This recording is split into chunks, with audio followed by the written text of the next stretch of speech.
Emmanuelle Wargon, bonjour. Bonjour Christophe Barbier. Grand retour des mathématiques en classe de première annoncé hier par le président de la République, mais en option seulement pour l'instant. Est-ce que la réforme Blanquer est déjugée, la réforme du bac ? Bon, en tout cas, cette partie sur les mathématiques, on s'est rendu compte que ça marchait pas.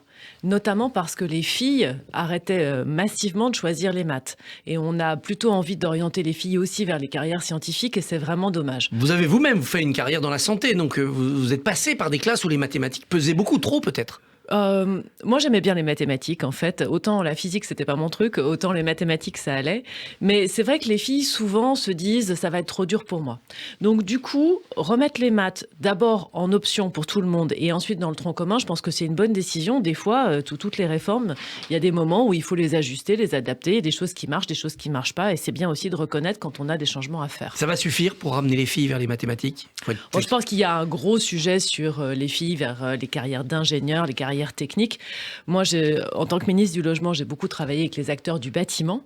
Et c'est vrai que c'était difficile de faire arriver des femmes dans ces métiers du bâtiment, alors même qu'ils sont de plus en plus numérisés, ils sont parfois moins physiques et que c'est aussi des beaux métiers pour l'écologie. Donc, au-delà des maths en seconde, première, terminale, il y a tout un travail à faire pour permettre aux filles d'aller vers toutes les carrières possibles et pas seulement les matières dont elles se disent qu'elles sont plus pour elles, type matière littéraire.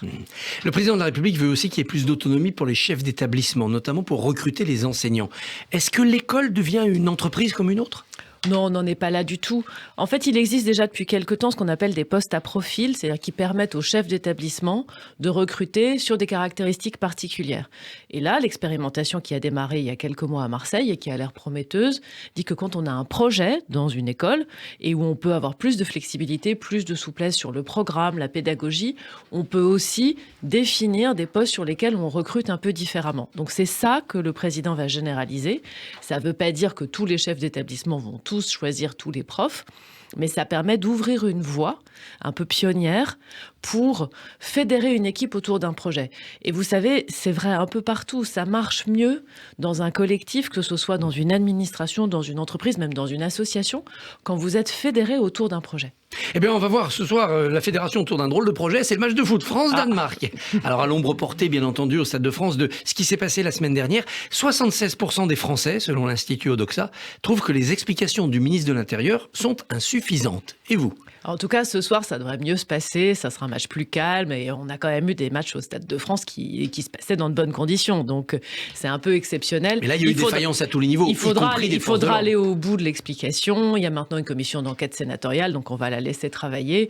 Et pour qu'on puisse en tirer tous les enseignements, notamment pour les Jeux Olympiques. Parce que notre grande et belle échéance, c'est les JO en 2024. Donc, ce serait bien qu'on fasse bien à ce moment-là. Avec l'impression quand même qu'en France, on a un problème de maintien de l'ordre dans les manifs, dans les événements. Est-ce qu'il faut remettre à plat les techniques de maintien de l'ordre? En tout cas, il ne faut pas que on soit en crise à chaque fois qu'on a une manifestation. D'un côté, on a aussi des manifs dans lesquels on a de plus en plus de gens violents qui viennent pas pour manifester, mais qui viennent pour casser. Et de l'autre, il faut que la police trouve sa bonne doctrine de maintien de l'ordre.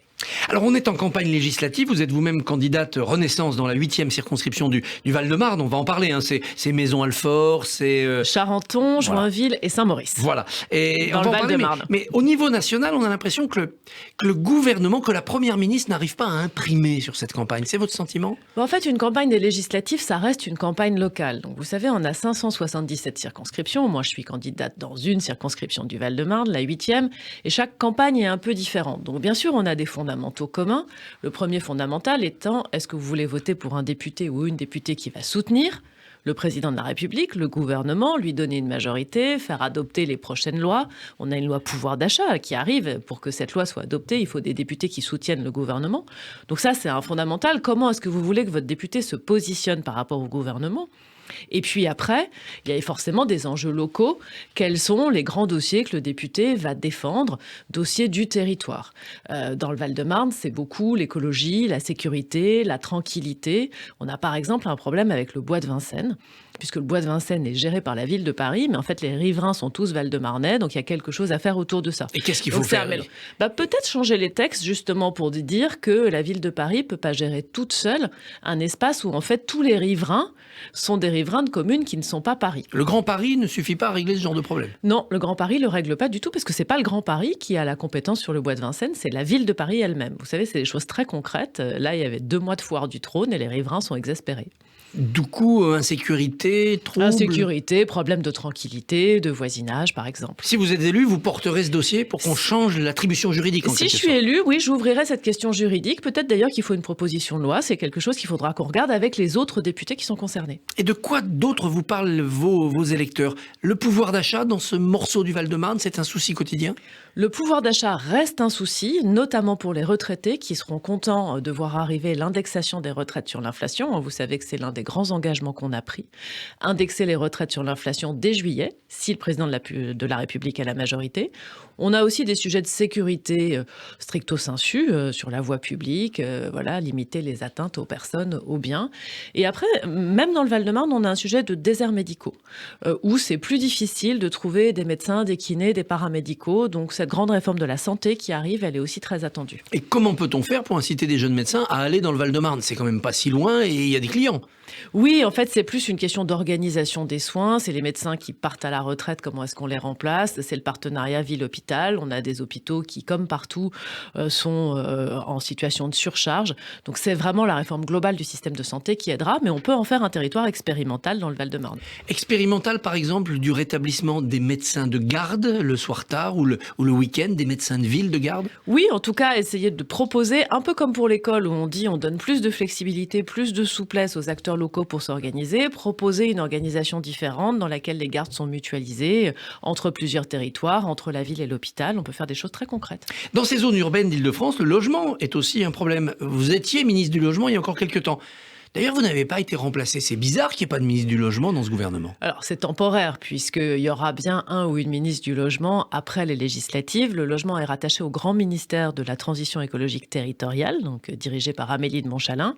Et je crois qu'elle a dit, et Olivia Grégoire aussi, qu'il y aurait bien un ou une ministre du Logement quand le gouvernement sera complété après les élections. Dont la mission sera d'abord de construire vert, écolo ? Alors, on a beaucoup avancé sur la construction écolo, puisque moi, je suis très fière d'avoir fait passer une nouvelle norme qui s'appelle la RE 2020, désolée pour le terme très technique, mais qui oblige à construire du neuf beaucoup plus écolo. Donc ça, on a passé un grand jalon la dernière fois. Après, il faut rénover massivement, parce que la rénovation des bâtiments, c'est bon pour le pouvoir d'achat, vous payez moins en chauffage, et c'est bon pour la planète, puisque vous émettez moins de CO2. Donc on a commencé avec ma prime rénov', on a fait 1 million de dossiers en 2 ans. Mais il faut aller plus loin, plus vite et probablement avec encore un peu plus d'argent. Si on ne fait pas cette rénovation, dans quelques années, on ne pourra plus louer un bâtiment qui n'est pas rénové.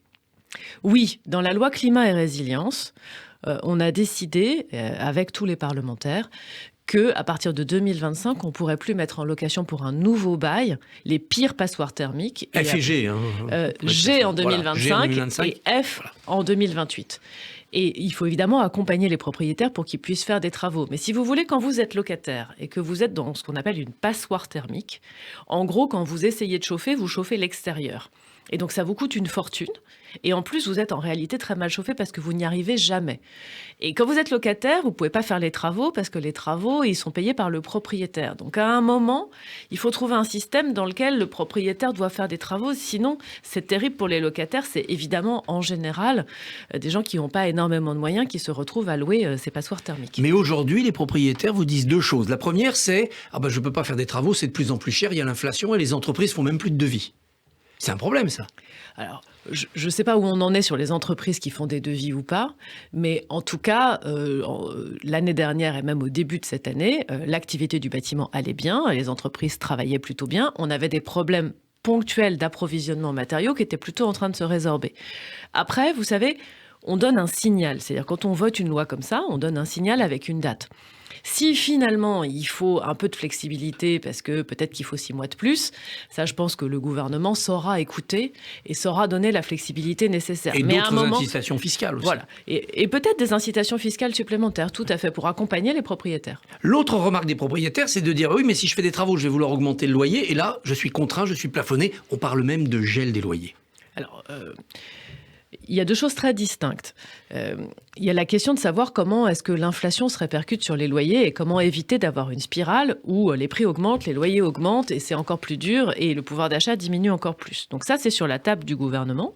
Je sais qu'Amélie de Montchalin et Bruno Le Maire ont reçu les bailleurs publics et privés pour commencer à regarder les différentes solutions pour ne pas rentrer dans cette spirale. Et il faut faire attention parce que d'un côté, pour les locataires, il ne faut pas que les loyers augmentent trop vite et de l'autre, les propriétaires, certains, c'est leur retraite, notamment des commerçants qui ont investi dans l'immobilier pour pouvoir ensuite partir à la retraite. Et donc, si vous bloquez les loyers, ça a un problème pour les gens qui vivent de ces loyers. Et donc, il y a des solutions médianes qui sont en train d'être explorées.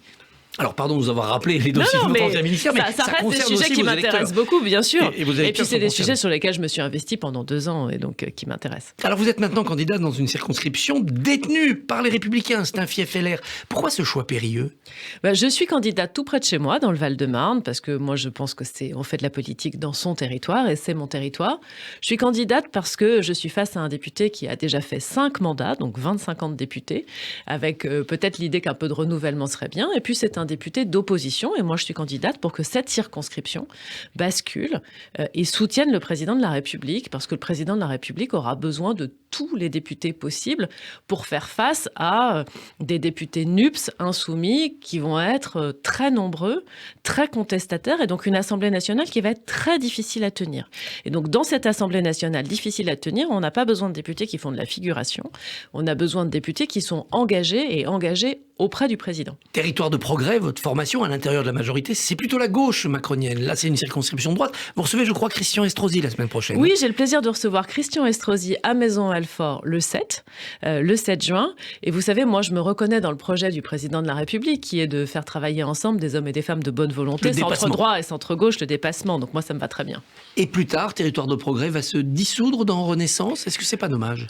On va intégrer Renaissance. Les discussions ont à peine démarré parce que là, on est tous évidemment très pris par la campagne, mais en gardant des sensibilités à l'intérieur d'un grand parti.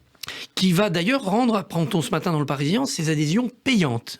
On va devoir payer, cotiser. C'est pour faire un vrai parti ? En tout cas, à Territoire de progrès, il y a une adhésion avec une cotisation, donc comme dans beaucoup de partis politiques. La République En Marche a peut-être été un attrape-tout dont il faut sortir maintenant ? Non, je pense que La République En Marche, ça a été une belle idée, un beau mouvement, ça l'est toujours d'ailleurs, qui ont regroupé des gens qui étaient loin de la politique et qui sont revenus à la politique dans ce mouvement. Et après, bien sûr, il faut structurer tout ça tranquillement. Emmanuelle Wargon, merci, bonne journée. Merci Christophe Barbier.